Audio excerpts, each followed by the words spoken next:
Part 2, Chapter 4.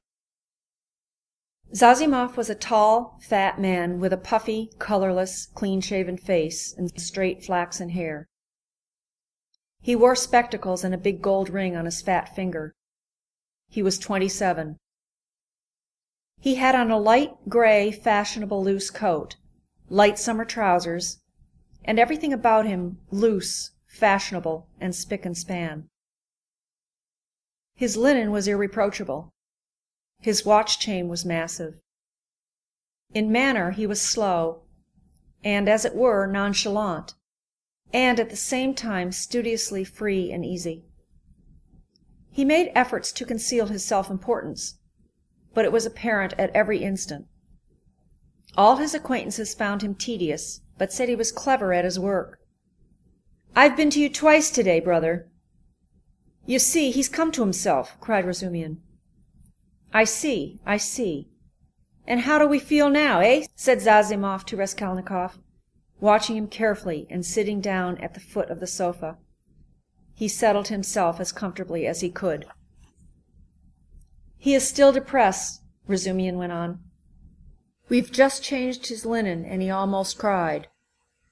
"That's very natural. You might have put it off if he did not wish it." "His pulse is first rate. Is your head still aching, eh?" "I am well. I'm perfectly well," Raskolnikov declared positively and irritably. He raised himself on the sofa and looked at them with glittering eyes, but sank back onto the pillow at once and turned to the wall. Zazimov watched him intently. "Very good. Going on all right," he said lazily. "Has he eaten anything?" They told him and asked what he might have. "He may have anything. Soup, tea." "Mushrooms and cucumbers, of course, you must not give him. He'd better not have meat either. But no need to tell you that." Razumihin and he looked at each other. "No more medicine or anything. I'll look at him again tomorrow. Perhaps today even. But never mind. "Tomorrow evening I shall take him for a walk," said Razumihin. "We are going to the Yosipov garden and then to the Palais de Cristal." "I would not disturb him tomorrow at all, but I don't know. A little, maybe, but we'll see. Ach, what a nuisance! I've got a housewarming party tonight. It's only a step from here. Couldn't he come? He could lie on the sofa." "You are coming," Razumihin said to Zazimov. "Don't forget, you promised." "All right, only rather later." "What are you going to do?" "Oh, nothing. Tea, vodka, herrings. There will be a pie. Just our friends." "And who?" "All neighbors here, almost all new friends, except my old uncle. And he is new too. He only arrived in Petersburg yesterday to see to some business of his. We met once in 5 years. "What is he?" "He's been stagnating all his life as a district postmaster. Gets a little pension. He is 65 and not worth talking about, but I am fond of him." "Porfiry Petrovitch, the head of the investigation department here. But you know him. Is he a relation of yours too?" "A very distant one. But why are you scowling?" "Because you quarreled once. Won't you come then?" "I don't care a damn for him." "So much the better. Well, there will be some students, a teacher, a government clerk, a musician, an officer, and Zametov." "Do tell me, please, what you or he," Zazimov nodded at Raskolnikov, "can have in common with this Zametov." "Oh, you particular gentlemen! Principles! You are worked by principles, as it were by springs. You won't venture to turn round on your own account. If a man is a nice fellow, that's the only principle I go upon. Zametov is a delightful person." "Though he does take bribes." "Well, he does, and what of it?" "I don't care if he does take bribes," Razumihin cried with unnatural irritability. "I don't praise him for taking bribes. I only say he is a nice man in his own way. But if one looks at men in all ways, are there many good ones left? Why, I'm sure I shouldn't be worth a baked onion myself, perhaps with you thrown in. That's too little. I'd give 2 for you. And I wouldn't give more than 1 for you. No more of your jokes. Zametov is no more than a boy. I can pull his hair, and one must draw him, not repel him. You'll never improve a man by repelling him, especially a boy. One has to be twice as careful with a boy. Oh, you progressive dullards, you don't understand. You harm yourselves running another man down. But if you want to know, we really have something in common. I should like to know what. Why, it's all about a house painter. We are getting him out of a mess, though indeed there's nothing to fear now. The matter is absolutely self-evident. We only put on steam. A painter? Why, haven't I told you about it? I only told you the beginning then about the murder of the old pawnbroker woman. Well, the painter is mixed up in it. Oh, I heard about that murder before and was rather interested in it. Partly, for one reason, I read about it in the papers, too. Lizaveta was murdered, too, Nastasia blurted out, suddenly addressing Raskolnikov. She remained in the room all the time, standing by the door, listening. Lizaveta, murmured Raskolnikov, hardly audibly. Lizaveta, who sold old clothes. Didn't you know her? She used to come here. She mended a shirt for you, too. Raskolnikov turned to the wall, where in the dirty yellow paper he picked out one clumsy white flower with brown lines on it, and began examining how many petals there were in it, how many scallops in the petals, and how many lines on them. He felt his arms and legs as lifeless as though they had been cut off. He did not attempt to move, but stared obstinately at the flower. But what about the painter? Zazimov interrupted Nastasia's chatter with marked displeasure. She sighed and was silent. Why, he was accused of the murder, Ransomr went on hotly. Was there evidence against him then? Evidence indeed! Evidence that was no evidence, and that's what we have to prove. It was just as they pitched on those fellows, Kok and Pestryakov, at first. Phew, how stupidly it's all done. It makes one sick. Though it's not one's business. Pestryakov may be coming tonight. By the way, Rodya, you've heard about the business already. It happened before you were ill, the day before you fainted at the police office while they were talking about it. Zazimov looked curiously at Raskolnikov. He did not stir. But I say, Ransomr, I wonder at you. What a busybody you are, Zazimov observed. Maybe I am, but we will get him off anyway, shouted Ransomr, bringing his fist down on the table. What's the most offensive is not their lying. One can always forgive lying. Lying is a delightful thing, for it leads to truth. What is offensive is that they lie and worship their own lying. I respect Porfiry, but what threw them out at first? The door was locked, and when they came back with a porter, it was open. So it followed that Kok and Pestryakov were the murderers. That was their logic. But don't excite yourself. They simply detained them. They could not help that. And, by the way, I've met that man Kok. He used to buy unredeemed pledges from the old woman, eh? Yes, he is a swindler. He buys up bad debts, too. He makes a profession of it. But enough of him. Do you know what makes me angry? It's their sickening, rotten, petrified routine. And this case might be the means of introducing a new method. One can show from the psychological data alone how to get on the track of the real man. We have facts, they say, but facts are not everything. At least half the business lies in how you interpret them. Can you interpret them, then? Anyway, one can't hold one's tongue when one has a feeling, a tangible feeling that one might be a help if only... Eh? Do you know the details of the case? I'm waiting to hear about the painter. Oh, yes, well, here's the story. Early on the third day after the murder, when they were still dandling Cock and Presterkoff, though they accounted for every step they took, and it was plain as a pikestaff, an unexpected fact turned up. A peasant called Dushkin, who keeps a dram shop facing the house, brought to the police office a jeweler's case containing some gold earrings, and told a long rigmarole. The day before yesterday, just after 8 o'clock, marked the day and the hour, a journeyman house-painter, Nikolai, who had been in to see me already that day, brought me this box of gold earrings and stones, and asked me to give him 2 rubles for them. When I asked him where he got them, he said that he picked them up in the street. I did not ask him anything more. I am telling you Dushkin's story. I gave him a note, a ruble that is, for I thought if he did not pawn it with me, he would with another. It would all come to the same thing. He'd spend it on drink, so the thing had better be with me. The further you hide it, the quicker you will find it, and if anything turns up, if I hear any rumors, I'll take it to the police. Of course, that's all taradiddle. He lies like a horse, for I know this Dushkin.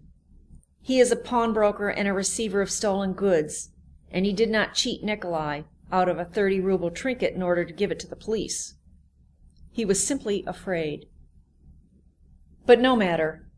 To return to Dushkin's story. I've known this peasant, Nikolai Dementiev, from a child. He comes from the same province and district of Zareysk. We are both Ryazan men. And though Nikolai is not a drunkard, he drinks. And I knew he had a job in that house painting work with Dmitri, who comes from the same village too. As soon as he got the ruble, he changed it, had a couple of glasses, took his change, and went out. But I did not see Dmitri with him then. And the next day I heard that someone had murdered Alyona Ivanovna and her sister Lizaveta Ivanovna with an axe. I knew them, and I felt suspicious about the earrings at once, for I knew the murdered woman lent money on pledges. I went to the house and began to make careful inquiries without saying a word to anyone. First of all I asked, "Is Nikolai here?" Dmitri told me that Nikolai had gone off on the spree. He had come home at daybreak drunk, stayed in the house about 10 minutes, and went out again. Dmitri didn't see him again and is finishing the job alone. And their job is on the same staircase as the murder, on the 2nd floor. When I heard all that, I did not say a word to anyone. That's Dushkin's tale. But I found out what I could about the murder and went home feeling as suspicious as ever. And at 8 o'clock this morning, that was the 3rd day, you understand, I saw Nikolai coming in, not sober, though not so very drunk. He could understand what was said to him. He sat down on the bench and did not speak. There was only one stranger in the bar and a man I knew asleep on a bench and our 2 boys. "Have you seen Dmitri?" said I. "No, I haven't," said he. "And you've not been here either?" "Not since the day before yesterday," said he. "And where did you sleep last night?" "In Pesky, with the Kolomensky men." "And where did you get those earrings?" I asked. "I found them in the street." And the way he said it was a bit queer. He did not look at me. "Did you hear what happened that very evening at that very hour on that same staircase?" said I. "No," said he, "I had not heard." And all the while he was listening, his eyes were staring out of his head, and he turned as white as chalk. I told him all about it, and he took his hat and began getting up. I wanted to keep him. "Wait a bit, Nikolai," said I. "Won't you have a drink?" And I signed to the boy to hold the door, and I came out from behind the bar. But he darted out and down the street to the turning at a run. I have not seen him since. Then my doubts were at an end. It was his doing, as clear as could be. "I should think so," said Zazimov. "Wait, hear the end." Of course they sought high and low for Nikolai. They detained Dushkin and searched his house. Dmitri, too, was arrested. The Kolomensky men also were turned inside out. And the day before yesterday they arrested Nikolai in a tavern at the end of the town. He had gone there, taken the silver cross off his neck, and asked for a dram for it. They gave it to him. A few minutes afterwards, the woman went to the cowshed, and through a crack in the wall she saw in the stable adjoining he had made a noose of his sash from the beam, stood on a block of wood, and was trying to put his neck in the noose. The woman screeched her hardest. People ran in. "So that's what you were up to." "Take me," he says, "to such and such a police officer. I'll confess everything." Well, they took him to that police station, that is here, with a suitable escort. So they asked him this and that, how old he is, 22, and so on. At the question, "When you were working with Dmitri, didn't you see anyone on the staircase at such and such a time?" Answer: "To be sure, folks may have gone up and down, but I did not notice them." "And didn't you hear anything, any noise, and so on?" "We heard nothing special." "And did you hear, Nikolai, that on the same day widow so-and-so and her sister were murdered and robbed?" "I never knew a thing about it. The first I heard of it was from Afanasy Pavlovitch the day before yesterday." "And where did you find the earrings?" "I found them on the pavement." "Why didn't you go to work with Dmitri the other day?" "Because I was drinking." "And where were you drinking?" "Oh, in such and such a place." "Why did you run away from Dushkin's?" "Because I was awfully frightened." "What were you frightened of?" "That I should be accused." "How could you be frightened if you felt free from guilt?" Now, Zazimov, you may not believe me. That question was put literally in those words. I know it for a fact. It was repeated to me exactly. What do you say to that? Well, anyway, there's the evidence. I am not talking of the evidence now. I am talking about that question, of their own idea of themselves. Well, so they squeezed and squeezed him, and he confessed. I did not find it in the street, but in the flat where I was painting with Dmitri. And how was that? Why, Dmitri and I were painting there all day, and we were just getting ready to go, and Dmitri took a brush and painted my face. And he ran off, and I after him. I ran after him, shouting my hardest, and at the bottom of the stairs I ran right against the porter and some gentlemen. And how many gentlemen were there I don't remember. And the porter swore at me, and the other porter swore too, and the porter's wife came out and swore at us too. And a gentleman came into the entry with a lady, and he swore at us too, for Dmitri and I lay right across the way.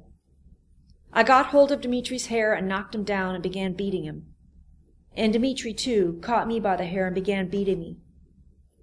But we did it all not for temper, but in a friendly way for sport.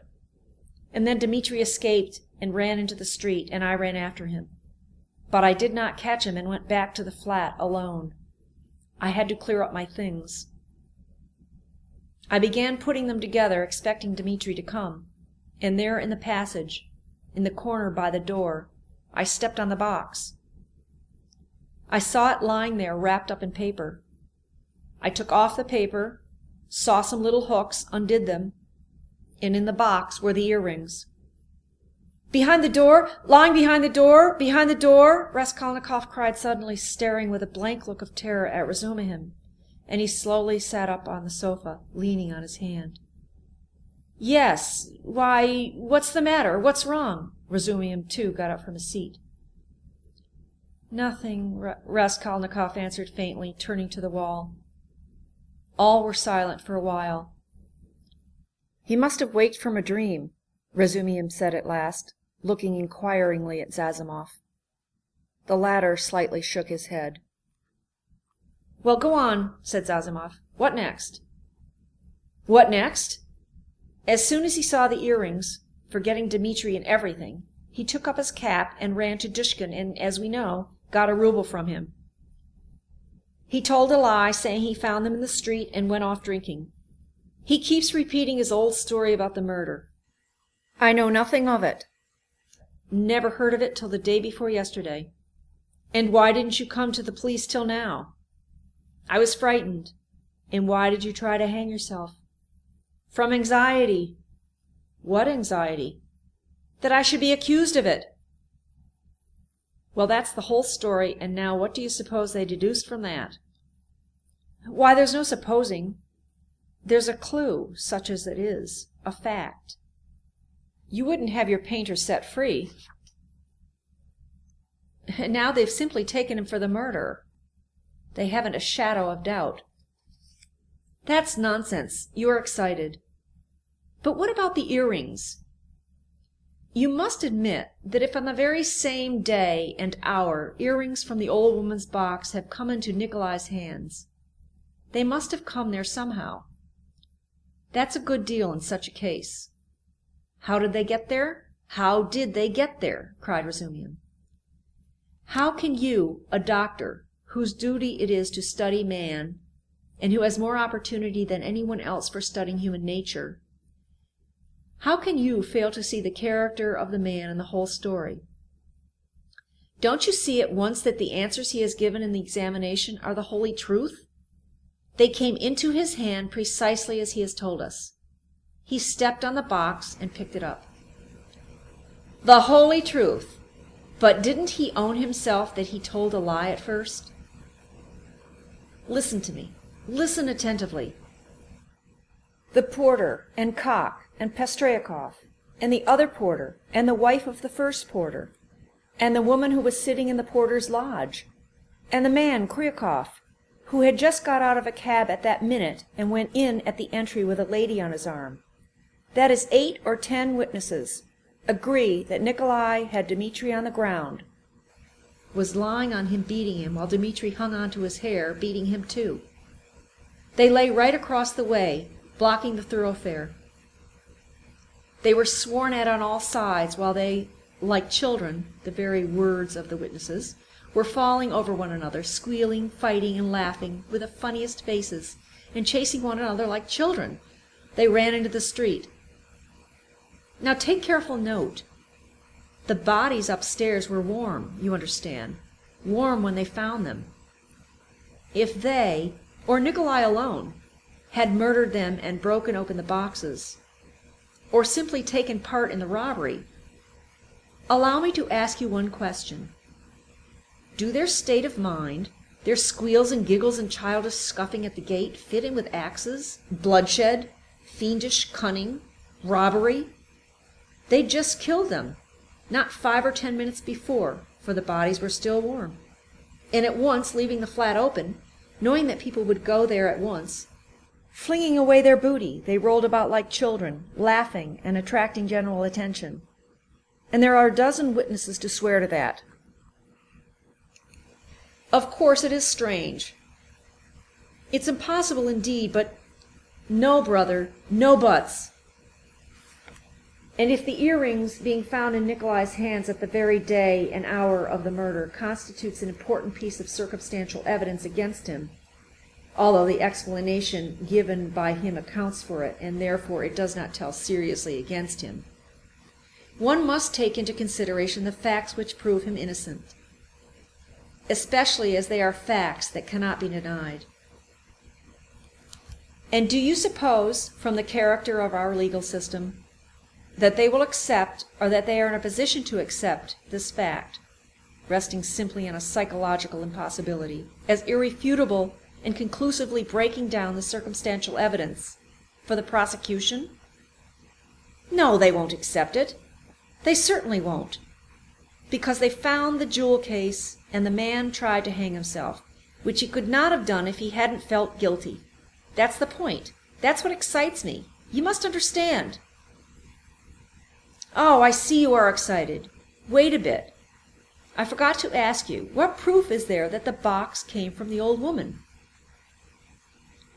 That's been proved, said Ransomr with apparent reluctance, frowning. Cock recognized the jewel box and gave the name of the owner, who proved conclusively that it was his. That's bad. Now another point. Did anyone see Nikolai at the time that Cock and Pestryakov were going upstairs at first? And is there no evidence about that? Nobody did see him, Ransomr answered with vexation. That's the worst of it. Even Cock and Pestryakov did not notice them on their way upstairs, though, indeed, their evidence could not have been worth much. They said they saw the flat was open, and that there must be work going on in it. But they took no special notice and could not remember whether there actually were men at work in it. So the only evidence for the defense is that they were beating one another and laughing. That constitutes a strong presumption, but how do you explain the facts yourself? How do I explain them? What is there to explain? It's clear. At any rate, the direction in which explanation is to be sought is clear, and the jewel case points to it. The real murderer dropped those earrings. The murderer was upstairs, locked in, when Koch and Strelkov knocked at the door. Koch, like an ass, did not stay at the door, so the murderer popped out and ran down, too, for he had no other way to escape. He hid from Koch, Strelkov, and the porter in the flat when Nikolai and Dmitri had just run out of it. He stopped there while the porter and others were going upstairs, waited till they were out of hearing, and then went calmly downstairs at the very minute when Dmitri and Nikolai ran out into the street, and there was no one in the entry. Possibly he was seen, but not noticed. There are lots of people going in and out. He must have dropped the earrings out of his pocket when he stood behind the door, and did not notice he dropped them, because he had other things to think of. The jewel case is a conclusive proof that he did stand there. That's how I explain it. Too clever. No, my boy, you're too clever. That beats everything. But why? Why? Why? Because everything fits too well. It's too melodramatic. Ah, Razumihin was exclaiming.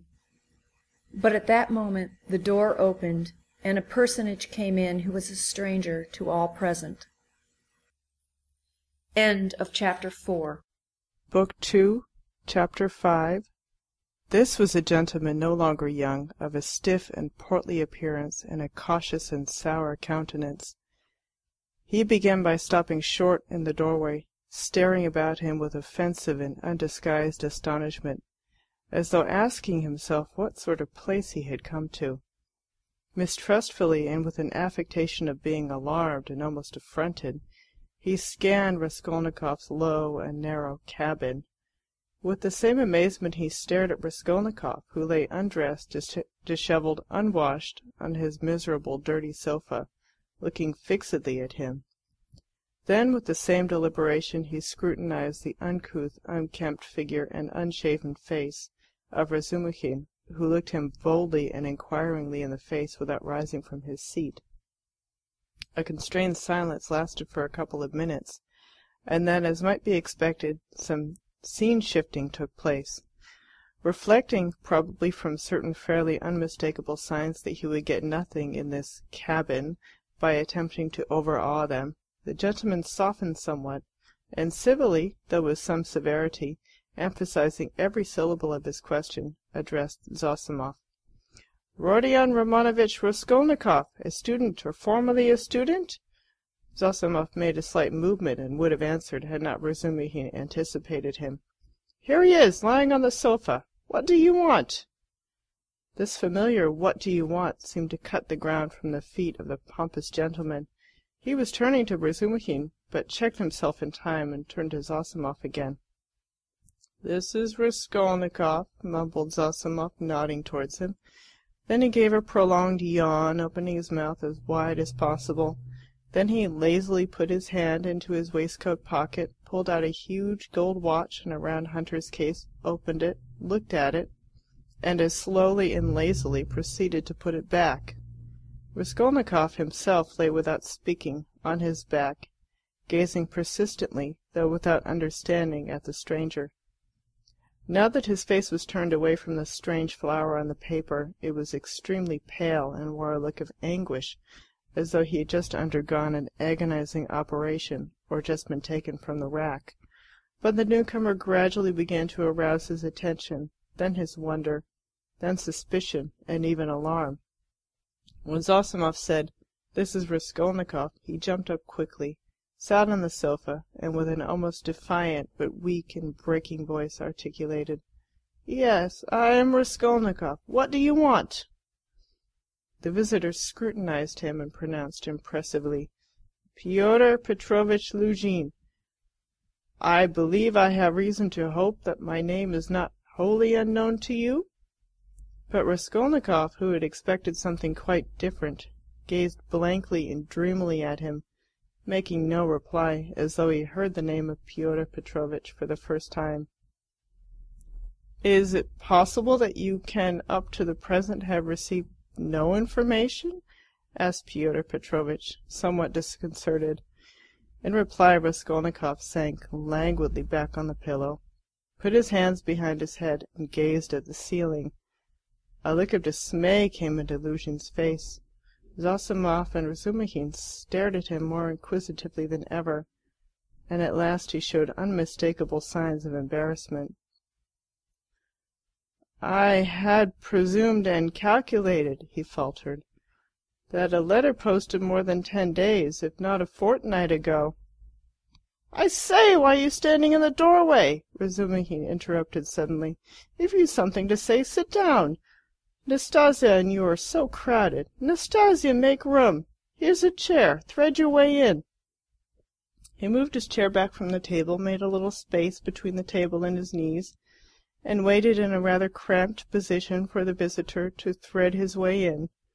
The minute was so chosen that it was impossible to refuse, and the visitor squeezed his way through, hurrying and stumbling. Reaching the chair, he sat down, looking suspiciously at Razumihin.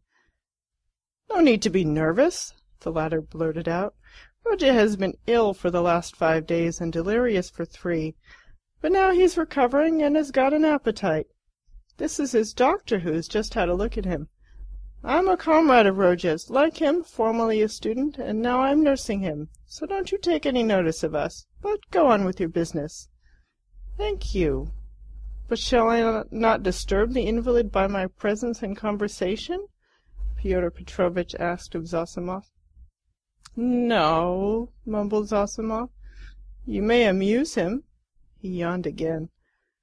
"He has been conscious a long time, since the morning," went on Razumihin, whose familiarity seemed so much like unaffected good nature that Pyotr Petrovitch began to be more cheerful, partly perhaps because this shabby and impudent person had introduced himself as a student. "Your mamma," began Luzhin. "Humph!" Razumihin cleared his throat loudly. Luzhin looked at him inquiringly.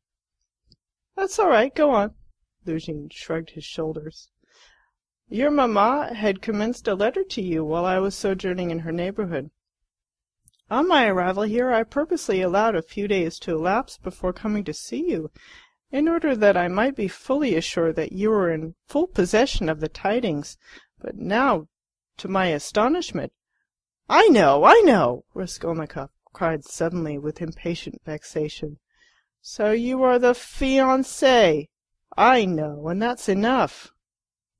There was no doubt about Pyotr Petrovitch's being offended this time, but he said nothing. He made a violent effort to understand what it all meant. There was a moment's silence. Meanwhile Raskolnikov, who had turned a little towards him when he answered, began suddenly staring at him again with marked curiosity, as though he had not had a good look at him yet, or as though something new had struck him. He rose from his pillow on purpose to stare at him. There certainly was something peculiar in Pyotr Petrovitch's whole appearance, something which seemed to justify the title of fiancé so unceremoniously applied to him. In the first place, it was evident, far too much so indeed, that Pyotr Petrovitch had made eager use of his few days in the capital to get himself up and rig himself out, in expectation of his betrothed. A perfectly innocent and permissible proceeding indeed. Even his own, perhaps too complacent, consciousness of the agreeable improvement in his appearance might have been forgiven in such circumstances, seeing that Pyotr Petrovitch had taken up the role of fiancé. All his clothes were fresh from the tailor's and were all right, except for being too new and too distinctly appropriate. Even the stylish new round hat had the same significance. Pyotr Petrovitch treated it too respectfully and held it too carefully in his hands. The exquisite pair of lavender gloves, real Louvain, told the same tale, if only from the fact of his not wearing them, but carrying them in his hand for show. Light and youthful colours predominated in Pyotr Petrovitch's attire. He wore a charming summer jacket of a fawn shade, light thin trousers, a waistcoat of the same new and fine linen, a cravat of the lightest cambric with pink stripes on it, and the best of it was, this all suited Pyotr Petrovitch. His very fresh and even handsome face looked younger than his 45 years at all times. His dark mutton-chop whiskers made an agreeable setting on both sides, growing thickly upon his shining, clean-shaven chin.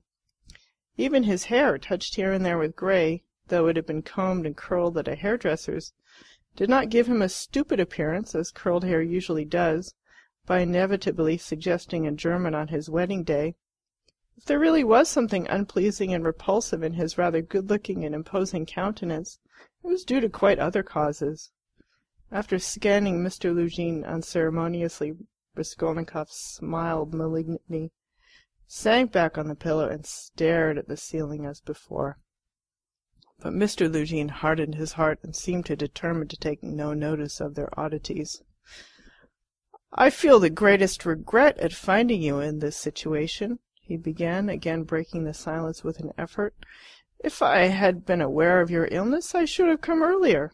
But you know what business is. I have, too, a very important legal affair in the Senate, not to mention other preoccupations, which you may well conjecture. I am expecting your mamma and sister any minute." Raskolnikov made a movement, and seemed about to speak. His face showed some excitement. Pyotr Petrovitch paused, waited, but as nothing followed, he went on. "Any minute. I have found a lodging for them on their arrival." "Where?" asked Raskolnikov weakly. "Very near here, in Bakalaev's house." "That's in Voskresensky," put in Razumihin. "There are 2 stories of rooms lit up by a merchant called Yushin. I've been there." "Yes, rooms. A disgusting place, filthy, stinking, and what's more, of doubtful character. Things have happened there, and there are all sorts of queer people living there. And I went there about a scandalous business. It's cheap, though." "I could not, of course, find out so much about it, for I am a stranger in Petersburg myself," Pyotr Petrovitch replied huffily. "However, the 2 rooms are exceedingly clean, and as it is for so short a time, I have already taken a permanent, that is, our future flat," he said, addressing Raskolnikov, "and I am having it done up. And meanwhile I am myself cramped for room in a lodging with my friend, Andrei Semyonovitch Libuzyatnikov, in the flat of Madame the Pevishal. It was he who told me of Bakalaev's house, too." "Libuzyatnikov?" asked Raskolnikov slowly, as if recalling something. "Yes, Andrei Semyonovitch Libuzyatnikov, a clerk in the ministry. Do you know him?" "Yes. No," Raskolnikov answered. "Excuse me, I fancied so from your inquiry. I was once his guardian. A very nice young man and advanced. I like to meet young people. One learns new things from them." Luzhin looked round hopefully at them all.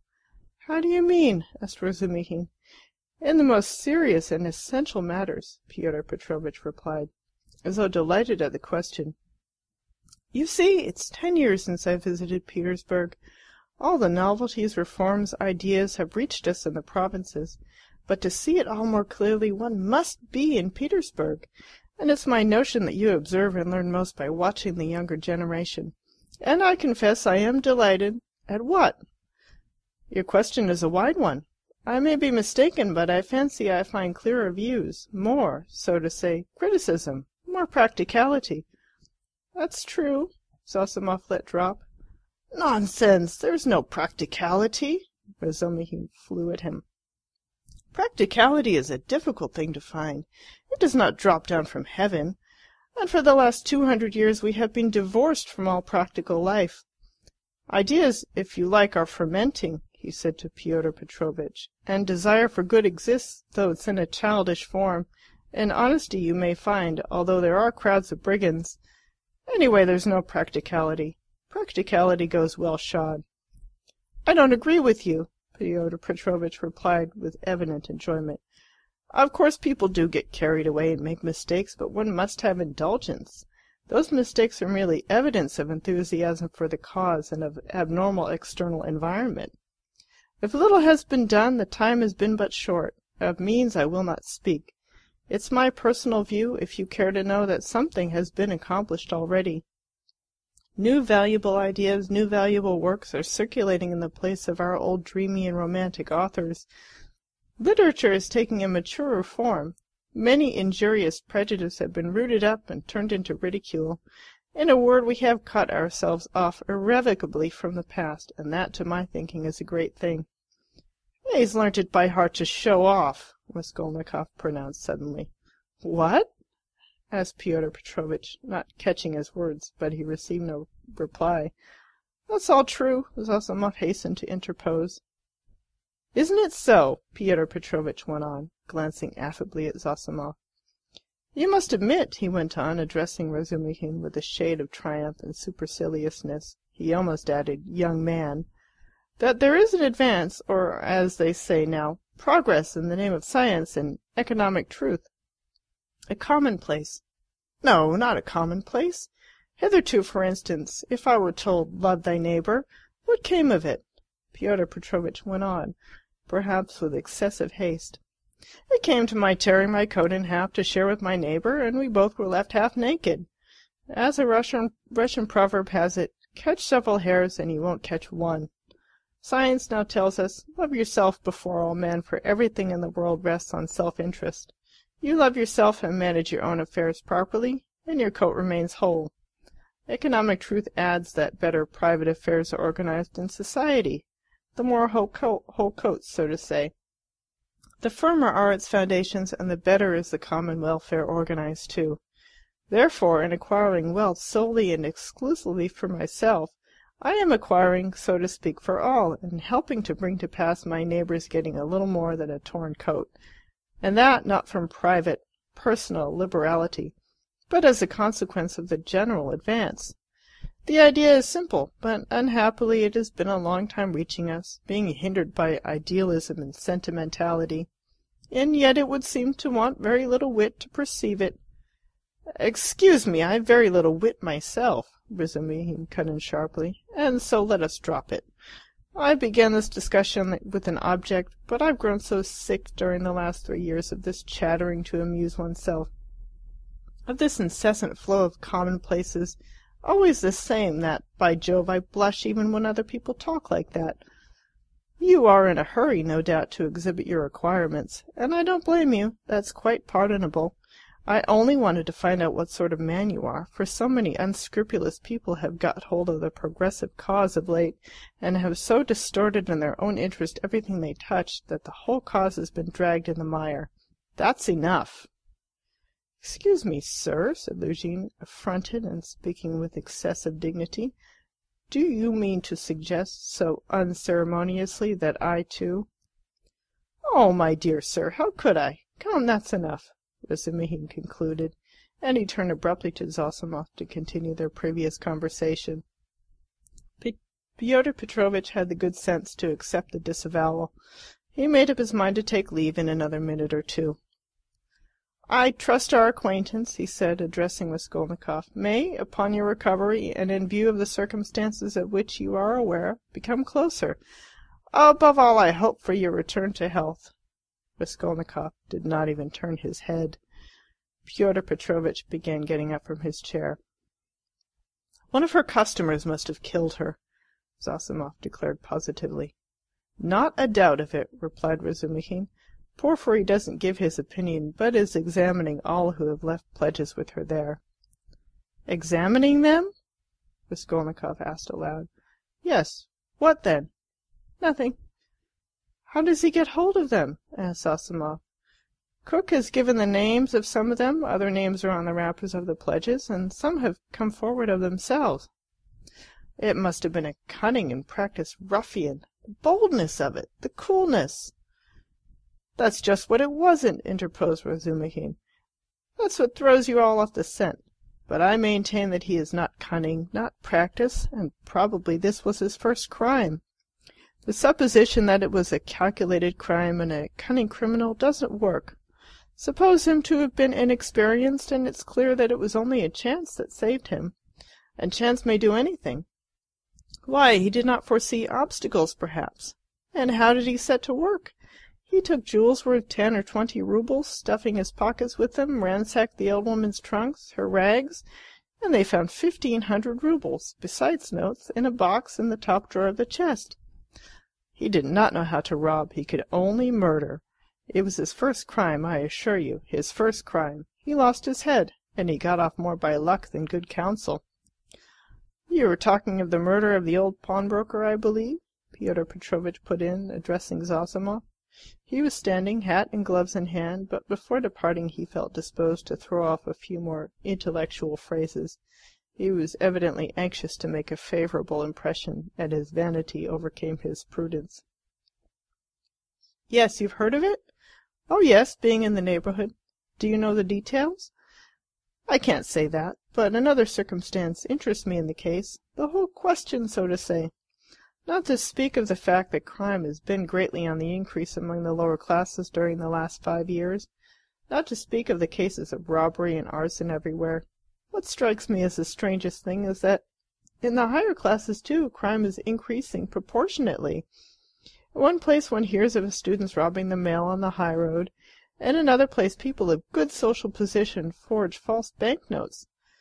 In Moscow of late a whole gang has been captured who used to forge lottery tickets, and one of the ringleaders was a lecturer in universal history. Then our secretary abroad was murdered from some obscure motive of gain.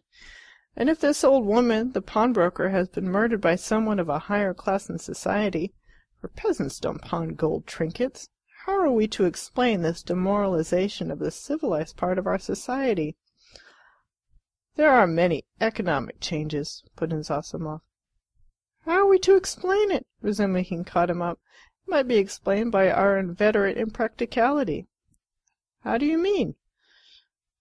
What answer had your lecturer in Moscow to make to the question why he was forging notes?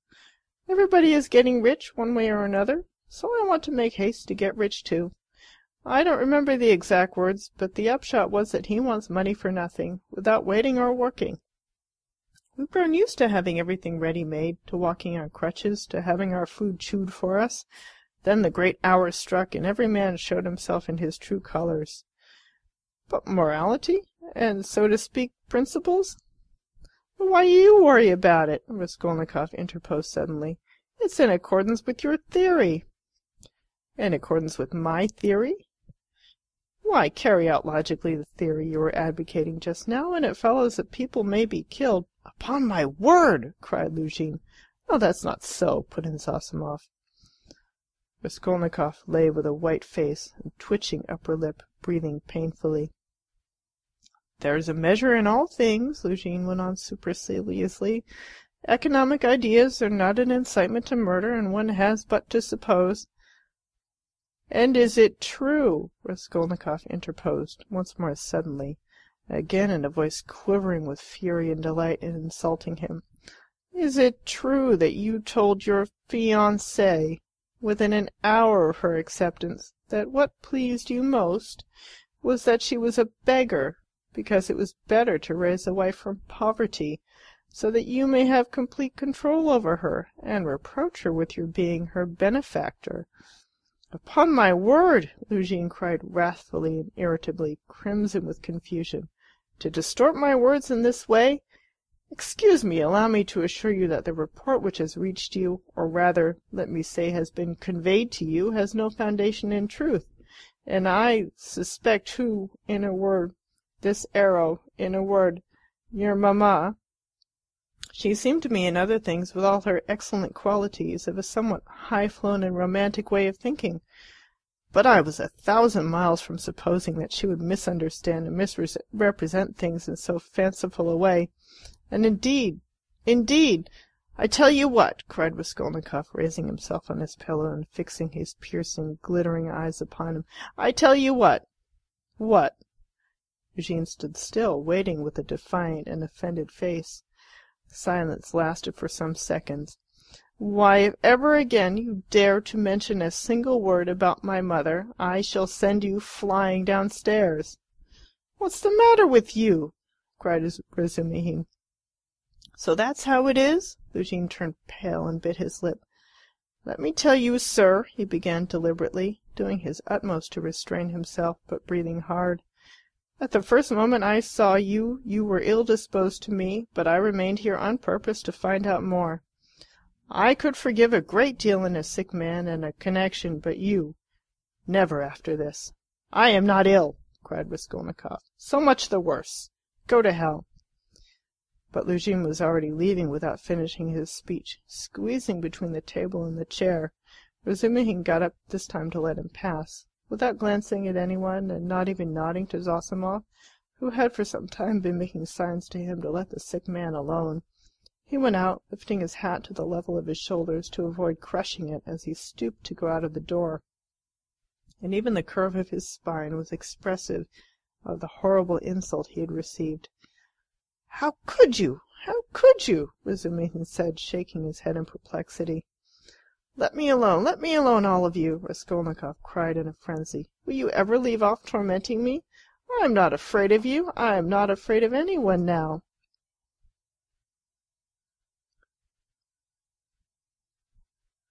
"Get away from me! I want to be alone. Alone, alone, alone."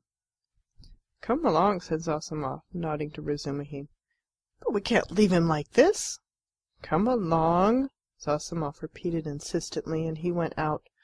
Razumihin thought a minute and ran to overtake him. "It might be worse not to obey him," said Zossimov on the stairs. "He mustn't be irritated." "What's the matter with him?" "If only he could get some favourable shock. That's what would do it. At first he was better. You know, he has got something on his mind, some fixed idea weighing on him. I am very much afraid so. He must have. Perhaps it's that gentleman, Pyotr Petrovitch. From his conversation I gather he's going to marry his sister, and that he'd received a letter about it just before his illness. Yes, confound the man. He may have upset the case altogether. But have you noticed he takes no interest in anything? He does not respond to anything except one point on which he seems excited. That's the murder. Yes, yes, Razumihin agreed. I noticed that too. He's interested, frightened. It gave him a shock on the day he was ill in the police office. He fainted. Tell me more about that this evening, and I'll tell you something afterwards. He interests me very much. In half an hour I'll go see him again. There'll be no inflammation, though. Thanks, and I'll wait with Pashenka meantime, and we'll keep a watch on him through Nastasia. Raskolnikov, left alone, looked with impatience and misery at Nastasia, but she still lingered. "Won't you have some tea now?" she asked. "Later. I'm sleepy. Leave me alone." He turned abruptly to the wall. Nastasia went out. End of Chapter 5, Book 2. Book 2, Chapter 6. But as soon as she went out, he got up, latched the door, undid the parcel which Razumihin had brought in that evening and had tied up again, and began dressing. Strange to say, he seemed immediately to have become perfectly calm. Not a trace of his recent delirium, nor of the panic fear that had haunted him of late. It was the first moment of a strange, sudden calm. His movements were precise and definite. A firm purpose was evident in them. Today, he muttered to himself. He understood that he was still weak, but his intense spiritual concentration gave him strength and self-confidence. He hoped, moreover, that he would not fall down in the street. When he had dressed in entirely new clothes, he looked at the money lying on the table, and after a moment's thought put it in his pocket. It was 25 roubles. He took also all the copper change from the 10 roubles spent by Razumihin on the clothes. Then he softly unlatched the door, went out, slipped downstairs, and glanced in at the open kitchen door. Nastasia was standing with her back to him, blowing up the landlady's samovar. She heard nothing. Who would have dreamed of his going out, indeed? A minute later he was in the street. It was nearly 8 o'clock. The sun was setting. It was as stifling as before, but he eagerly drank in the stinking, dusty town air. His head felt rather dizzy. A sort of savage energy gleamed suddenly in his feverish eyes and his wasted, pale and yellow face. He did not know and did not think where he was going. He had one thought only. that all this must be ended to-day, once for all immediately, that he would not return home without it, because he would not go on living like that. How, with what, to make an end? He had not an idea about it. He did not even want to think of it. He drove away thought. Thought tortured him. All he knew, all he felt, was that everything must be changed, one way or another, he repeated with desperate and immovable self-confidence and determination. From old habit he took his usual walk in the direction of the Haymarket. A dark-haired young man with a barrel organ was standing in the road in front of a little general shop and was grinding out a very sentimental song. He was accompanying a girl of 15 who stood on the pavement in front of him. She was dressed up in a crinoline, a mantle, and a straw hat with a flame-colored feather in it, all very old and shabby. In a strong and rather agreeable voice, cracked and coarsened by street singing, she sang in hope of getting a copper from the shop. Raskolnikov joined 2 or 3 listeners, took out a 5-kopeck piece, and put it in the girl's hand. She broke off abruptly on a sentimental high note, shouted sharply to the organ grinder, "Come on!" and both moved on to the next shop. "Do you like street music?" said Raskolnikov, addressing a middle-aged man standing idly by him. The man looked at him, startled and wondering. "I love to hear singing to a street organ," said Raskolnikov, and his manner seemed strangely out of keeping with the subject. "I like it on cold, dark, damp autumn evenings. They must be damp, when all the passers-by have pale, green, sickly faces. Or better still, when wet snow is falling straight down, when there's no wind. You know what I mean? And the street lamps shine through it." "I don't know. Excuse me," muttered the stranger, frightened by the question and Raskolnikov's strange manner, and he crossed over to the other side of the street. Raskolnikov walked straight on and came out at the corner of the Haymarket, where the huckster and his wife had talked with Lizaveta. They were not there now. Recognizing the place, he stopped, looked round, and addressed a young fellow in a red shirt who stood gaping before a corn chandler's shop. "Isn't there a man who keeps a booth with his wife at this corner?" "All sorts of people keep booths here," answered the young man, glancing superciliously at Raskolnikov. "What's his name?" "What he was christened." "Aren't you a Zaraisky man too? Which province?" The young man looked at Raskolnikov again. "It's not a province, Your Excellency, but a district. Graciously forgive me, Your Excellency." "Is that a tavern at the top there?" "Yes, it's an eating-house, and there's a billiard-room, and you'll find princesses there too. La-la!" Raskolnikov crossed the square. In that corner there was a dense crowd of peasants. He pushed his way into the thickest part of it, looking at the faces. He felt an unaccountable inclination to enter into conversation with people. But the peasants took no notice of him. They were all shouting in groups together. He stood and thought a little, and took a turning to the right in the direction of B. He had often crossed that little street which turns at an angle leading from the market-place to Sadovy Street. Of late he had often felt drawn to wander about this district, when he felt depressed, that he might feel more so. Now he walked along thinking of nothing. At that point there is a great block of buildings, entirely let out in dram shops and eating-houses. Women were continually running in and out, bareheaded and in their indoor clothes. Here and there they gathered in groups on the pavement, especially about the entrances to various festive establishments in the lower stories. From one of these a loud din, sounds of singing, the tinkling of a guitar, and shouts of merriment floated into the street. A crowd of women were thronging round the door. Some were sitting on the steps, others on the pavement, others were standing, talking. A drunken soldier smoking a cigarette was walking near them in the road, swearing. He seemed to be trying to find his way somewhere, but had forgotten where. One beggar was quarrelling with another, and a man dead drunk was lying right across the road. Raskolnikov joined the throng of women, who were talking in husky voices. They were bareheaded and wore cotton dresses and goatskin shoes. There were women of 40, and some not more than 17. Almost all had blackened eyes. He felt strangely attracted by the singing and all the noise and uproar in the saloon below. Someone could be heard within dancing frantically, marking time with his heels to the sounds of the guitar, and of a thin falsetto voice singing a jaunty air. He listened intently, gloomily and dreamily, bending down at the entrance and peeping inquisitively in from the pavement. "Oh, my handsome soldier, don't beat me for nothing," trilled the thin voice of the singer. Raskolnikov felt a great desire to make out what he was singing, as though everything depended on that. "Shall I go in?" he thought. "They are laughing. From drink? Shall I get drunk?" "Won't you come in?" one of the women asked him. Her voice was still musical and less thick than the others. She was young and not repulsive, the only one of the group. "Why, she's pretty," he said, drawing himself up and looking at her. She smiled, much pleased at the compliment. "You're very nice-looking yourself," she said. "Isn't he thin, though?" observed another woman in a deep bass. "Have you just come out of a hospital?"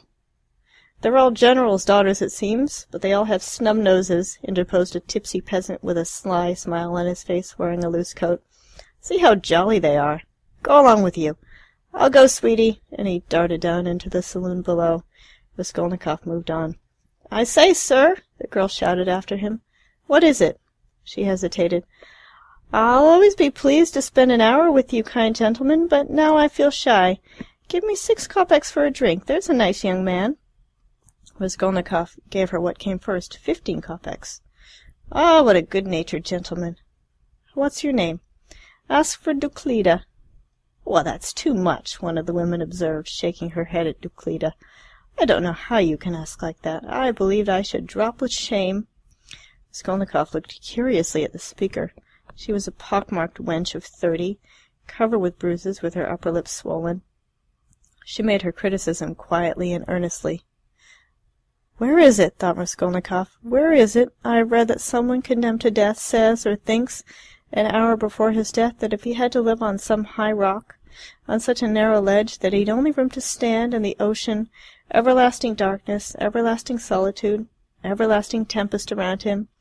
If he had to remain standing on a square yard of space all his life, 1,000 years, eternity, it were better to live so than to die at once. Only to live and live. Life, whatever it may be, how true it is! Good God, how true! Man is a vile creature, and vile is he who calls him vile for that," he added a moment later. He went into another street. "Ah, the Palais de Cristal!" Presuming he was just talking of the Palais de Cristal. But what on earth was it I wanted? Yes, the newspapers. Zossimov said he'd read it in the papers. "Have you the papers?" he asked, going into a very spacious and positively clean restaurant, consisting of several rooms which were, however, rather empty. 2 or 3 people were drinking tea, and in a room further away were sitting 4 men drinking champagne. Raskolnikov fancied that Zametov was one of them, but he could not be sure at that distance. "What if it is?" he thought. "Will you have vodka?" asked the waiter. "Give me some tea and bring me the papers, the old ones for the last 5 days, and I'll give you something. Yes, sir, here's today's. No vodka?" The old newspapers and the tea were brought. Raskolnikov sat down and began to look through them. "Oh, damn! These are the items of intelligence. An accident on a staircase, spontaneous combustion of a shopkeeper from alcohol, a fire in Pesky, a fire in the Petersburg quarter, another fire in the Petersburg quarter, and another fire in the Petersburg quarter. Ah, here it is." He found at last what he was seeking and began to read it. The lines danced before his eyes, but he read it all and began eagerly seeking later editions in the following numbers. His hand shook with nervous impatience as he turned the sheets. Suddenly someone sat down beside him at his table. He looked up. It was the head clerk, Zametov, looking just the same, with the rings on his fingers and the watch chain, with the curly black hair, parted and pomaded, with a smart waistcoat, rather shabby coat, and doubtful linen. He was in a good humour, at least he was smiling very gaily and good-humouredly. His dark face was rather flushed from the champagne he had drunk. "What, you here?" he began in surprise, speaking as though he'd known him all his life. "Why, Razumihin told me only yesterday you were unconscious." "How strange! And do you know I've been to see you?" Raskolnikov knew he would come up to see him. He laid aside the papers and turned to Zametov. There was a smile on his lips, and a new shade of irritable impatience was apparent in that smile. "I know you have," he answered. "I've heard it. You looked for my sock. And you know Razumihin has lost his heart to you. He says you've been with him to Louise Ivanovna's. You know, the woman you tried to befriend, for whom you winked to the explosive lieutenant, and he would not understand. Do you remember?" How could he fail to understand? It was quite clear, wasn't it? What a hothead he is. The explosive one? No, your friend, Ransomr. You must have a jolly life, Mr. Zametov. Entrance free to the most agreeable places. Who's been pouring champagne into you just now? We've just been having a drink together. You talk about pouring it into me. By way of a fee, you profit by everything, Raskolnikov laughed. It's all right, my dear boy, he added, slapping Zametov on the shoulder. I'm not speaking from temper, but in a friendly way, for sport, as that workman of yours said when he was scuffling with Dmitri, in the case of the old woman. How do you know about it? Perhaps I know more about it than you do. How strange you are. I'm sure you are still very unwell. You oughtn't to have come out. Oh, do I seem strange to you? Yes. What are you doing, reading the papers? Yes. There's a lot about the fires. No, I'm not reading about the fires. Here he looked mysteriously at Zametov. His lips were twisted again in a mocking smile. No, I'm not reading about the fires, he went on, winking at Zametov. But confess now, my dear fellow, you're awfully anxious to know what I am reading about? I'm not in the least. Mayn't I ask a question? Why do you keep on? Listen, you are a man of culture and education. I was in the 6th class at the gymnasium, said Zametov with some dignity. 6th class? Ah, my cock-sparrow! With your parting and your rings, you are a gentleman of fortune. Phoo! What a charming boy! Here Raskolnikov broke into a nervous laugh right in Zametov's face. The latter drew back, more amazed than offended. Phoo! How strange you are! Zametov repeated very seriously. I can't help thinking you are still delirious. I'm delirious? You are fibbing, my cock-sparrow. So I'm strange. You find me curious, do you? Yes, curious. Shall I tell you what I was reading about, what I was looking for? See what a lot of papers I've made them bring me. Suspicious, eh? Well, what is it? You prick up your ears? How do you mean, prick up my ears? I'll explain that afterwards, but now, my boy, I declare to you... No, I confess. No, that's not right either. I make a deposition and you take it. I depose that I was reading, that I was looking and searching... He screwed up his eyes and paused. I was searching and came here on purpose to do it for the news of the murder of the old pawnbroker woman, he articulated at last, almost in a whisper, bringing his face exceedingly close to the face of Zametov. Zametov looked at him steadily, without moving or drawing his face away. What struck Zametov afterwards as the strangest part of it all was that silence followed for exactly a minute, and that they gazed at one another all the while. "What if you have been reading about it?" he cried at last, perplexed and impatient. "That's no business of mine. What of it?" "The same old woman," Raskolnikov went on in the same whisper, not heeding Zametov's explanation, "about whom you were talking in the police office. You remember, when I fainted. Well, do you understand now?" "What do you mean? Understand what?" Zametov brought out, almost alarmed. Raskolnikov's set and earnest face was suddenly transformed, and he suddenly went off into the same nervous laugh as before, as though utterly unable to restrain himself, and in one flash he recalled with extraordinary vividness of sensation a moment in the recent past, that moment when he stood with the axe behind the door, while the latch trembled and the men outside swore and shook it, and he had a sudden desire to shout at them, to swear at them, to put out his tongue at them, to mock them, to laugh and laugh and laugh. "You are either mad or—" began Zametov, and broke off, as though stunned by the idea that had suddenly flashed into his mind. Or what? Come, tell me." "Nothing," said Zametov, getting angry. "It's all nonsense." Both were silent. After his sudden fit of laughter, Raskolnikov became suddenly thoughtful and melancholy. He put his elbow on the table and leaned his head on his hand. He seemed to have completely forgotten Zametov. The silence lasted for some time. "Well, why don't you drink your tea? It's getting cold," said Zametov. "What? Tea? "Oh, yes." Raskolnikov sipped the glass, put a morsel of bread in his mouth. Suddenly looking at Zametov, seemed to remember everything, and pulled himself together. At the same moment his face resumed its original mocking expression. He went on drinking tea. "There have been a great many of these crimes lately," said Zametov.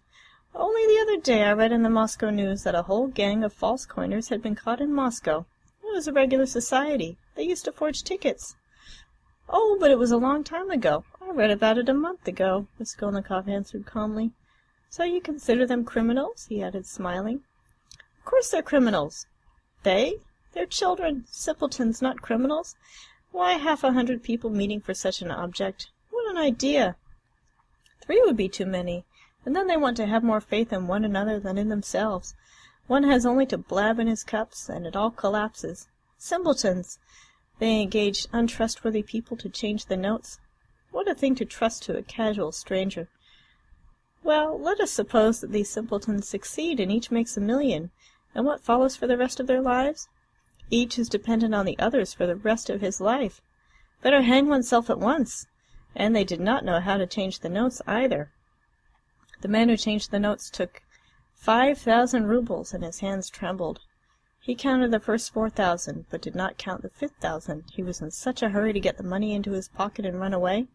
Of course he roused suspicion, and the whole thing came to a crash through one fool. Is it possible?" "That his hands tremble?" observed Zametov. "Yes, that's quite possible. That, I feel quite sure, is possible. Sometimes one can't stand things." "Can't stand what?" "Why, could you stand it then?" "No, I couldn't. For the sake of 100 roubles to face such a terrible experience? To go with false notes into a bank, where it's their business to spot that sort of thing? No, I should not have the face to do it. Would you?" Raskolnikov had an intense desire again to put his tongue out. Shivers kept running down his spine. "I should do it quite differently," Raskolnikov began. "This is how I would change the notes. I'd count the first 1,000 3 or 4 times backwards and forwards, looking at every note, and then I'd send to the second 1,000. I'd count that halfway through, and then hold some 50-rouble note to the light, then turn it, then hold it to the light again to see whether it was a good one. I'm afraid, I would say, a relation of mine lost 25 roubles the other day through a false note, and then I'd tell them the whole story. And after I began counting the third, 'No, excuse me,' I would say, 'I fancy I made a mistake in the 700 in that second 1,000, I'm not sure.' And so I would give up the third 1,000 and go back to the second, and so on to the end. And when I had finished, I'd pick out one from the 5th and one from the second 1,000 and take them to the light and ask again, 'Change them, please,' and put the clerk into such a stew that he would not know how to get rid of me. When I'd finished and had gone out, I'd come back. 'No, excuse me,' and ask for some explanation. That's how I do it." "Phew, what terrible things you say," said Zametov, laughing. "But all that is only talk. I dare say when it came to deeds you'd make a slip. I believe that even a practised, desperate man cannot always reckon on himself, much less you and I. To take an example near home, that old woman murdered in our district. The murderer seems to have been a desperate fellow. He risked everything in open daylight, was saved by a miracle. But his hands shook too. He did not succeed in robbing the place. He couldn't stand it. That was clear from the—" Raskolnikov seemed offended. "Clear? Why don't you catch him then?" he cried, maliciously jibing at Zametov. "Well, they will catch him." "Who, you? Do you suppose you could catch him? You've a tough job. A great point for you is whether a man is spending money or not. If he had no money and suddenly begins spending, he must be the man, so that any child can mislead you." "The fact is, they always do that, though," answered Zametov. "A man will commit a clever murder at the risk of his life, and then at once he goes drinking in a tavern. They are caught spending money. They are not all as cunning as you are. You wouldn't go to a tavern, of course." Raskolnikov frowned and looked steadily at Zametov. "You seem to enjoy the subject, and would like to know how I should behave in that case, too?" he asked with displeasure. "I should like to," Zametov answered firmly and seriously. Somewhat too much earnestness began to appear in his words and looks. "Very much?" "Very much." "All right, then, this is how I should behave," Raskolnikov began, again bringing his face close to Zametov's, but again staring at him and speaking in a whisper, so that the latter positively shuddered. "This is what I should have done. I should have taken the money and jewels. I should have walked out of there and gone straight to some deserted place with fences round it, and scarcely anyone to be seen, some kitchen garden or a place of that sort. I should have looked out beforehand, some stone weighing 100 weight or more which had been lying in the corner from the time the house was built. I would lift that stone, there was sure to be a hollow under it, and I would put the jewels and money in that hole. Then I'd roll the stone back so that it would look as before, would press it down with my foot, and walk away. And for a year or 2, 3 maybe, I would not touch it, and well they could search. There'd be no trace. You are a madman, said Zametov, and for some reason he too spoke in a whisper, and moved away from Raskolnikov, whose eyes were glittering. He had turned fearfully pale, and his upper lip was twitching and quivering. He bent down as close as possible to Zametov, and his lips began to move without uttering a word. This lasted for half a minute. He knew what he was doing, but could not restrain himself. The terrible word trembled on his lips, like the latch on that door. In another moment it will break out. In another moment he will let it go. He will speak out. "And what if it was I who murdered the old woman and Lizaveta?" he said suddenly, and realized what he had done. Zametov looked wildly at him and turned white as the tablecloth. His face wore a contorted smile. "But is it possible?" he brought out faintly. Raskolnikov looked wrathfully at him. "Own up that you believed it. Yes, you did?" "Not a bit of it. I believe it less than ever now," Zametov cried hastily. "I've got my cock-sparrow, so you did believe it before, if now you believe less than ever." "Not at all," cried Zametov, obviously embarrassed. "Have you been frightening me so as to lead me up to this?" "You don't believe it, then? What were you talking about behind my back when I went out of the police office? And why did the explosive lieutenant question me after I fainted?" "Hey there!" he shouted to the waiter, getting up and taking his cap. "How much?" 30 kopecks, the latter replied, running up. "And here's 20 kopecks for vodka. See, what a lot of money!" He held out his shaking hand to Zametov with notes in it. "Red notes and blue, 25 roubles. Where did I get them? And where did my new clothes come from? You know I had not a kopeck. You cross-examined my landlady, I'll be bound. Well, that's enough. I'll say causé till we meet again." He went out trembling all over from a sort of wild hysterical sensation, in which there is an element of insufferable rapture. Yet he was gloomy and terribly tired. His face was twisted as after a fit. His fatigue increased rapidly. Any shock, any irritating sensation stimulated and revived his energies at once, but his strength failed as quickly when the stimulus was removed. Zametov, left alone, sat for a long time in the same place, plunged in thought. Raskolnikov had unwittingly worked a revolution in his brain on a certain point, and had made up his mind for him conclusively. Ilya Petrovitch is a blockhead, he decided. Raskolnikov had hardly opened the door of the restaurant when he stumbled against Razumihin on the steps. They did not see each other till they almost knocked against each other. For a moment they stood looking each other up and down. Razumihin was greatly astounded. Then anger, real anger, gleamed fiercely in his eyes. "So here you are!" he shouted at the top of his voice. "You ran away from your bed, and here I've been looking for you under the sofa. We went out to the garret. I almost beat Nastasia on your account. And here he is after all. Rhode, what is the meaning of it? Tell me the whole truth. Confess. Do you hear?" "It means that I'm sick to death of you all, and I want to be alone," Raskolnikov answered calmly. "Alone? When you are not able to walk, when your face is as white as a sheet, and you are gasping for breath? Idiot! What have you been doing in the Palais des Cristals? Own up at once."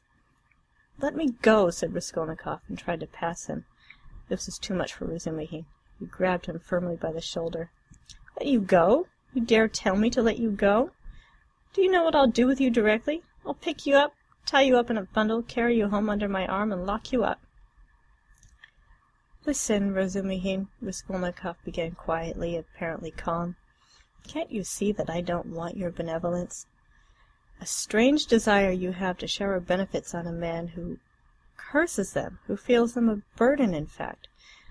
Why did you seek me out at the beginning of my illness? Maybe I was very glad to die. Didn't I tell you plainly enough today that you were torturing me, that I was sick of you? You seem to want to torture people. I assure you that all that is seriously hindering my recovery, because it's continually irritating me. You saw Zossimov went away just now to avoid irritating me. You leave me alone too, for goodness sake. What right have you, indeed, to keep me by force? Don't you see that I am in possession of all my faculties now? How can I persuade you not to persecute me with your kindness? I may be ungrateful, I may be mean, only let me be, for God's sake. Let me be, let me be, let me be. He began calmly, gloating beforehand over the venomous phrases he was about to utter, but finished, panting for breath, in a frenzy, as he had been with Luzhin. Razumihin stood a moment, thought, and let his hand drop. "Well, go to hell, then," he said gently and thoughtfully. "Stay!" he roared as Raskolnikov was about to move. "Listen to me. Let me tell you that you are all a set of babbling, posing idiots. If you've any little trouble you brood over it like a hen over an egg. And you're a plagiarist even in that. There isn't a sign of independent life in you. You are made of spermaceti ointment, and you lymph in your veins instead of blood. I don't believe in any one of you. In any circumstances, the first thing for all of you is to be unlike a human being." "Stop!" he cried with redoubled fury, noticing that Raskolnikov was again making a movement. "Hear me out. You know I'm having a housewarming this evening. I dare say they've arrived by now, but I left my uncle there. I just ran in to receive my guests. And if you weren't a fool, a common fool, a perfect fool, if you were an original instead of a translation, you see, Rhode, I recognize you're a clever fellow, but you're a fool, and if you weren't a fool you'd come round to me this evening instead of wearing out your boots in the street. Since you have gone out, there's no help for it. I'll give you a snug easy chair, my landlady has one, a cup of tea, company, or you could lie on the sofa. Anyway, you'd be with us. Zossimov will be there too. Will you come?" "No." "Rubbish!" Razumihin shouted out of patience. "How do you know? You can't answer for yourself. You don't know anything about it. Thousands of times I've fought tooth and nail with people and run back to them afterwards. One feels ashamed and goes back to a man. So remember, Pochinkov's house on the 3rd story. Why, Mr. Razumihin, I do believe you let anybody beat you from sheer benevolence. Beat? Whom? Me? I twist his nose off at the mere idea. Pochinkov's house, 47, Babushkin's flat. I shall not come, Razumihin." Raskolnikov turned and walked away. "I bet you will," Razumihin shouted after him. "I refuse to know you if you don't." "Stay, hey, is Zametov in there?" "Yes." "Did you see him?" "Yes." "Talk to him?" "Yes." "What about? Confound you, don't tell me then. Pochinkov's house, 47, Babushkin's flat. Remember." Raskolnikov walked on and turned the corner into Sadovy Street. Razumihin looked after him thoughtfully. Then with a wave of his hand he went into the house, but stopped short of the stairs. "Confound it," he went on almost aloud. "He talks sensibly, but yet I am a fool. As if madmen didn't talk sensibly. And this was just what Zossimov seemed afraid of." He struck his finger on his forehead. "What if... How could I let him go off alone? He may drown himself. Ach, what a blunder! I can't." And he ran back to overtake Raskolnikov, but there was no trace of him. With a curse he returned with rapid steps to the Palais de Cristal to question Zametov. Raskolnikov walked straight to the X bridge, stood in the middle, and leaning both elbows on the rail stared into the distance. On parting with Razumihin, he felt so much weaker that he could scarcely reach this place. He longed to sit or lie down somewhere in the street. Bending over the water, he gazed mechanically at the last pink flush of the sunset, at the row of houses growing dark in the gathering twilight, at one distant attic window on the left bank, flashing as though on fire in the last rays of the setting sun, at the darkening water of the canal, and the water seemed to catch his attention. At last red circles flashed before his eyes, the houses seemed moving, the passers-by, the canal banks, the carriages, all danced before his eyes.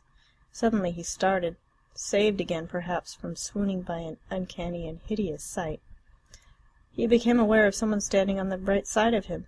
He looked and saw a tall woman with a kerchief on her head, with a long yellow-waisted face and red sunken eyes.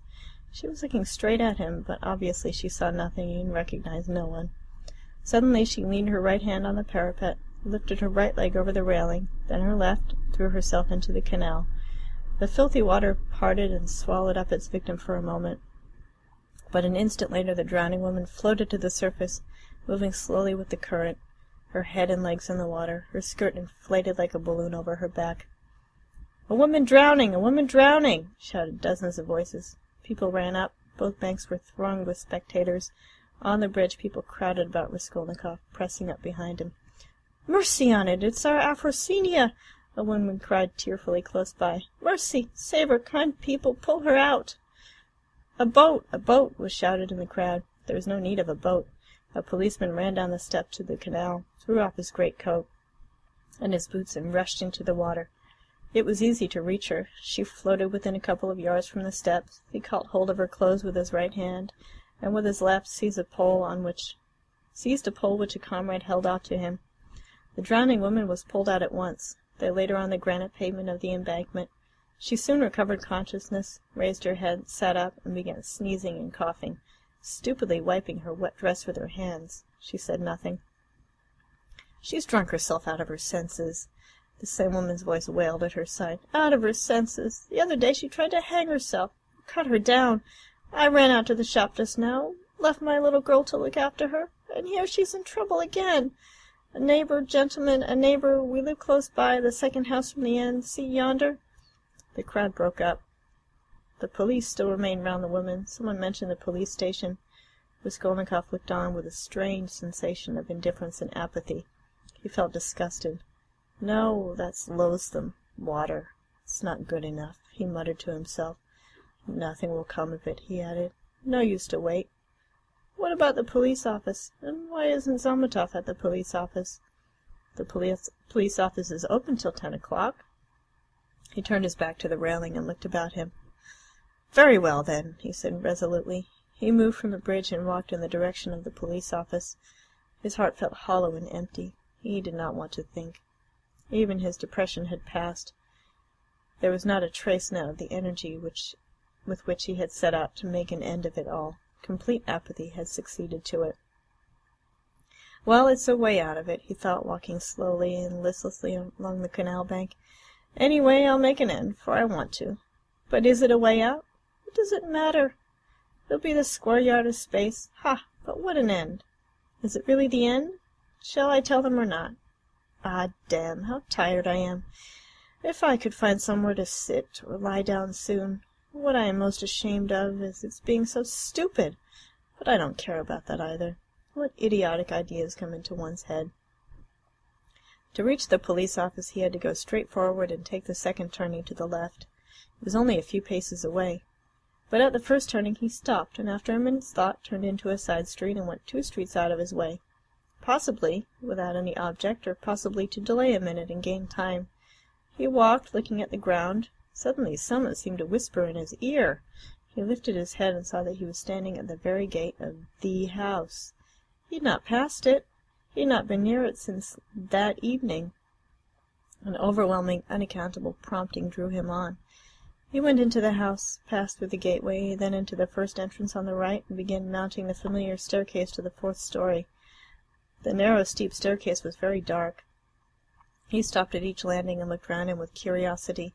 On the first landing the framework of the window had been taken out. That wasn't so, then, he thought. Here was the flat on the 2nd story where Nikolai and Dmitri had been working. It's shut up and the door newly painted, so it's to let. Then the 3rd story and the 4th. Here. He was perplexed to find the door of the flat wide open. There were men there. He could hear voices. He had not expected that. After brief hesitation he mounted the last stairs and went into the flat. It, too, was being done up. There were workmen in it. They seemed to amaze him. He somehow fancied that he would find everything as he left it, even perhaps the corpses in the same places on the floor. And now bare walls, no furniture. It seemed strange.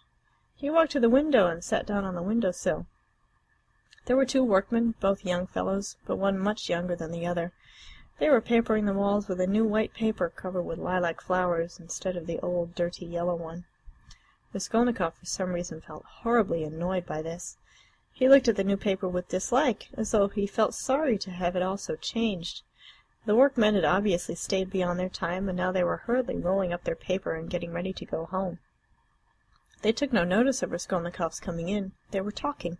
Raskolnikov folded his arms and listened. "She comes to me in the morning," said the elder to the younger, "very early, all dressed up. 'Why are you preening and prinking?' says I. 'I am ready to do anything to please you, Tit Vassilitch.' That's the way of going on. And she dressed up like a regular fashion book." "And what is a fashion book?" the younger one asked. He obviously regarded the other as an authority. "A fashion book is a lot of pictures, colored, and they come to the tailors here every Saturday, by post from abroad, to show folks how to dress, the male sex as well as the female. They're pictures. The gentlemen are generally wearing fur coats, and for the ladies, fluffles. They're beyond anything you can fancy." "There's nothing you can't find in Petersburg," the younger cried enthusiastically. "Except father and mother, there's everything." "Except them, there's everything to be found, my boy," the elder declared sententiously. Raskolnikov got up and walked into the other room where the strong box, the bed, and the chest of drawers had been. The room seemed to him very tiny without furniture in it. The paper was the same. The paper in the corner showed where the case of icons had stood. He looked at it and went to the window. The elder workman looked at him askance. "What do you want?" he asked suddenly. Instead of answering, Raskolnikov went into the passage and pulled the bell. The same cracked note. He rang it a second and a third time. He listened and remembered. The hideous and agonizingly fearful sensation he'd felt then began to come back more and more vividly. He shuddered at every ring, and it gave him more and more satisfaction. "Well, what do you want? Who are you?" the workman shouted, going out to him. Raskolnikov went inside again. "I want to take a flat," he said. "I'm looking round. It's not the time to look at rooms at night, and you ought to come up with a porter." "The floors have been washed. Will they be painted?" Raskolnikov went on. "Is there no blood?" "What blood?" "Why, the old woman and her sister were murdered here. There was a perfect pool there." "But who are you?" the workman cried, uneasy. "Who am I?" "Yes. You want to know? Come to the police station. I'll tell you." The workman looked at him in amazement. "It's time for us to go. We're late. Come along, Alioshka. We must lock up," said the elder workman. "Very well, come along," said Raskolnikov indifferently, and going out first he went slowly downstairs. "Hey, porter!" he cried in the gateway. At the entrance several people were standing staring at the passers-by. The two porters, a peasant woman, a man in a long coat, and a few others. Raskolnikov went straight up to them. "What do you want?" asked one of the porters. "Have you been to the police office?" "I've just been there. What do you want?" "Is it open?" "Of course." "Is the assistant there?" "He was there for a time. What do you want?" Raskolnikov made no reply, but stood beside them, lost in thought. "He's been to look at the flat," said the elder workman, coming forward. "Which flat?" "Where we are at work." "Why have you washed away the blood?" says he. "There has been a murder here," says he, "and I've come to take it." And he began ringing at the bell, all but broke it. "Come to the police station," says he. "I'll tell you everything there." He wouldn't leave us. The porter looked at Raskolnikov, frowning and perplexed. "Who are you?" he shouted as impressively as he could. "I am Rodion Romanovitch Raskolnikov, formerly a student. I live in Shil's house, not far from here, flat number 14. Ask the porter, he knows me." Raskolnikov said all this in a lazy, dreamy voice, not turning round, but looking intently into the darkening street. "Why have you been to the flat?" "To look at it." "What is there to look at it?" "Take him straight to the police station," the man in the long coat jerked in abruptly. Raskolnikov looked intently at him over his shoulder and said in the same slow, lazy tones, "Come along." "Yes, take him," the man went on more confidently. "Why was he going into that? What's in his mind, eh?" "He's not drunk, but God knows what's the matter with him," muttered the workman. "But what do you want?" the porter shouted again, beginning to get angry and earnest. "Why are you hanging about?" "You funk the police station, then?" said Raskolnikov jeeringly. "How funk it? Why are you hanging about?" "He's a rogue!" shouted the peasant woman. "Why waste time talking to him?" cried the other porter, a huge peasant in a full open coat and with keys on his belt. "Get along! He's a rogue and no mistake. Get along!" And seizing Raskolnikov by the shoulder, he flung him into the street. He lurched forward, but recovered his footing, looked at the spectators in silence, and walked away. "Strange man," observed the workman. "There are strange folks about nowadays," said the woman. "You should have taken him to the police station all the same," said the man in the long coat. "Better have nothing to do with him," decided the big porter. "A regular rogue. Just what he wants, you may be sure, but once take him up you won't get rid of him. We know the sort." "Shall I go there or not?" thought Raskolnikov, standing in the middle of the thoroughfare at the crossroads, and he looked about him as though expecting from someone a decisive word. But no sound came. All was dead and silent like the stones on which he walked, dead to him alone. All at once, at the end of the street 200 yards away, in the gathering dusk, he saw a crowd and heard talk and shouts. In the middle of the crowd stood a carriage. A light gleamed in the middle of the street. "What is it?" Raskolnikov turned to the right and went up to the crowd. He seemed to clutch at everything, and smiled coldly when he recognized it, for he had fully made up his mind to go to the police station, and knew that it would all soon be over. That was Book 2, Chapter 6 of Crime and Punishment by Fyodor Dostoevsky,